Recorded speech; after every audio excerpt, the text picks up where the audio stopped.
Donc bonjour Madame Nikolski. Donc j'avais une question à vous poser par rapport à ce que vous avez vécu pendant la guerre, avec les bombardements de l'aviation, etc., etc. Donc on vous écoute. Les bombardements, si je prends le début, donc 1940, j'avais 4 ans. J'ai des souvenirs donc entre 40 et 44. Je me souviens plutôt de ces deux gros bombardements qu'il y a eu sur Ver et qui nous ont touchés par le bruit déjà. Les gens du quartier connaissent ces compteurs d'eau que nous avons enterrés dans une sorte de puits. Nous avons utilisé ces puits, enfin mes parents ont utilisé ces puits pour se protéger. Ils s'imaginaient peut-être qu'effectivement c'était un endroit pour se protéger assez efficace. Nous avions un voisin en face de notre maison qui avait une cave enterré dans son jardin, c'est-à-dire en fait une sorte de blocos en béton, bétonné, qui lui servait de cave d'été, qui était un peu plus important. Et là, effectivement, nous nous sommes retrouvés parfois deux familles en attendant la fin du bombardement. Est-ce qu'on l'a utilisé très souvent? J'avoue que je ne me souviens pas. Je me souviens particulièrement, je pense, du plus gros bombardement qu'il y a eu sur Ver. Nous habitions donc toujours dans l'avenue de l'Étoile d'Or, mais au numéro 13, où il y avait une petite maison en bois. Et cette nuit-là, nous n'avons pas eu le temps, ou peut-être mes parents jugeaient que ce n'était pas utile d'aller dans notre puits. Nous sommes restés dans notre cuisine. Et lors de la grosse explosion qu'il y a eu à Ver,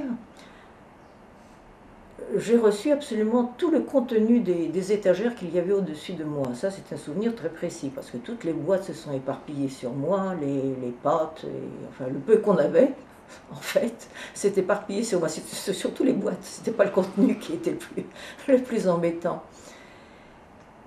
Ce sont des souvenirs donc de guerre. Le lendemain matin de ce bombardement, mon père avait quand même, nous étions très, très intrigués, enfin je suppose que tous les adultes du coin étaient très intrigués, et mon père a pris sa bicyclette, m'a installé dessus, et nous sommes partis, donc il m'a emmené à bicyclette sur Ver. Et un souvenir très très précis que j'ai, c'est pas tellement des dégâts du triage qui m'ont frappé, mais c'est surtout en arrivant par la route, de voir un lit métallique dans un arbre. C'était tellement incongru que ça m'est resté, je pense, jusqu'à la fin de mes jours, je reverrai ce lit dans cet arbre.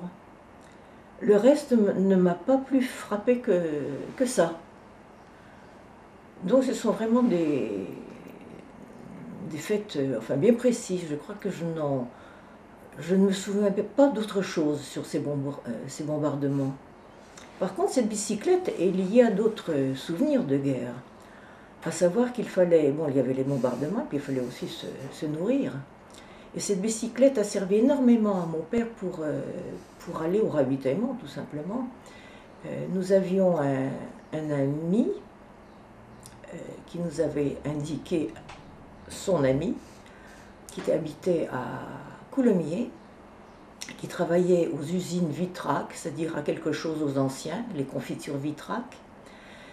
Et mon père allait à bicyclette jusqu'à Coulommiers pour aller dans des fermes amies, se ravitailler. Chacun travaillait pour soi, effectivement, on essayait de trouver ce que l'on pouvait. Et j'ai même passé pratiquement tout l'été, tout un été, dans une ferme, du côté de Coulommiers, pour se rataper un petit peu. Je ne pense pas, je n'ai pas souvenir de famine, vraiment pas, je ne pense pas, parce que nous avions nos jardins, notre potager, nous avions nos canards, nous avions nos lapins, donc en fin de compte, nous ne mourions pas de faim, mais il y avait quand même de temps en temps de la viande et du fromage, du beurre qu'il fallait rapporter à la maison.